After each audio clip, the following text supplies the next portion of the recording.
ಪಾಳು ಬಿದ್ದ doctor B R Ambedkar ಭವನ ಅಧಿಕಾರಿಗಳ ನಿರ್ಲಕ್ಷ್ಯದಿಂದ ನಮ್ಮ ದೇಶಕ್ಕೆ ಸಂವಿಧಾನ ನೀಡಿದ ಹಾಗೂ ಭಾರತ ರತ್ನ ಪ್ರಶಸ್ತಿಯನ್ನು ಪಡೆದ ಡಾಕ್ಟರ್ ಬಿಆರ್ ಅಂಬೇಡ್ಕರ್ ಅವರ ಹೆಸರನ್ನ ಇಟ್ಟು ಒಂದು ಭವ್ಯವಾದ ಭವನವನ್ನ ನಿರ್ಮಿಸಲಾಗಿದೆ. ಆ ಭವನದಲ್ಲಿ ಕುಡುಕರ ಹಾವಳಿ ಹೆಚ್ಚಾಗಿದ್ದು ಭವನದ ಎಡೆಗೆ ಇರುವ ಕದದ ಪದಕ ಮುರಿದಿದ್ದಾರೆ. ಅಲ್ಲದೆ ಇದು ಅನೈತಿಕ ಚಟುವಟಿಕೆಗಳ ತಾಣವಾಗಿದೆ. ಇಷ್ಟೆಲ್ಲ ಆದರೂ ಅಧಿಕಾರಿಗಳು ಈ ಕಡೆಗೆ ಗಮನ ಹರಿಸದೆ ಜಾಣ ಕುರುಡರ ರೀತಿಯಲ್ಲಿ ವರ್ತನೆ ಮಾಡ್ತಾ ಇದ್ದಾರೆ. ಹೌದು, ಇದು ಗದಗ ಜಿಲ್ಲೆಯ ಶಿರಹಟ್ಟಿ ಪಟ್ಟಣದಲ್ಲಿ ಇರುವ ಡಾಕ್ಟರ್ ಬಿಆರ್ ಅಂಬೇಡ್ಕರ್ ಭವನದ ಕಥೆವೇದಿಯಾಗಿದೆ.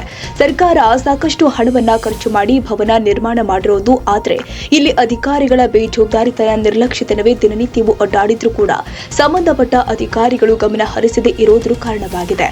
ಅಲ್ಲದೆ ನಮ್ಮನ್ನ ಕೇಳುವವರೇ ಇಲ್ಲ ಎಂಬ ಅಹಂಕಾರದಲ್ಲಿ ಅಧಿಕಾರಿಗಳು ಇದ್ದಾರೆ ಎಂಬುದು ಎದ್ದು ಕಾಣ್ತಾ ಇದೆ. ಇಂತಹ ಅಧಿಕಾರಿಗಳು ಸಾರ್ವಜನಿಕ ಆಸ್ತಿಗಳನ್ನ ರಕ್ಷಣೆ ಮಾಡುವವರೇ ಇಲ್ಲಿ ಸರ್ಕಾರದ ಆಸ್ತಿಯನ್ನ ಹಾಳುಗೆಡವಿದ್ದಾರೆ. ಜಿಲ್ಲಾ ಉಸ್ತುವಾರಿ ಸಚಿವರು ಆದ ಹಾಗೂ ಕ್ಷೇತ್ರದ ಶಾಸಕರು ಇತ್ತ ಕಡೆ ಗಮನ ಹರಿಸಿ ಸರಿಪಡಿಸುತ್ತಾರೆ ಎಂಬುದನ್ನ ಕಾದು ನೋಡಬೇಕಾಗಿದೆ. ಒಟ್ಟಾರೆ ಭವನಗಳನ್ನ ಸರಿಯಾದ ರೀತಿಯಲ್ಲಿ ನಿರ್ವಹಣೆ ಮಾಡಲಾಗುವುದಿಲ್ಲ ಅಂದ್ರೆ ಲಕ್ಷಾಂತರ ರೂಪಾಯಿ ವೆಚ್ಚದಲ್ಲಿ ನಿರ್ಮಿಸುವುದು ಯಾಕೆ? ಹಾಗಾದ್ರೆ ಅಧಿಕಾರಿಗಳು ಇರುವುದು ಯಾಕೆ ಅಂತ ಸಮಾಜ ಹೋರಾಟಗಾರರು ಸ್ಥಳೀಯರು ಕಿಡಿಕಾರಿದ್ದಾರೆ.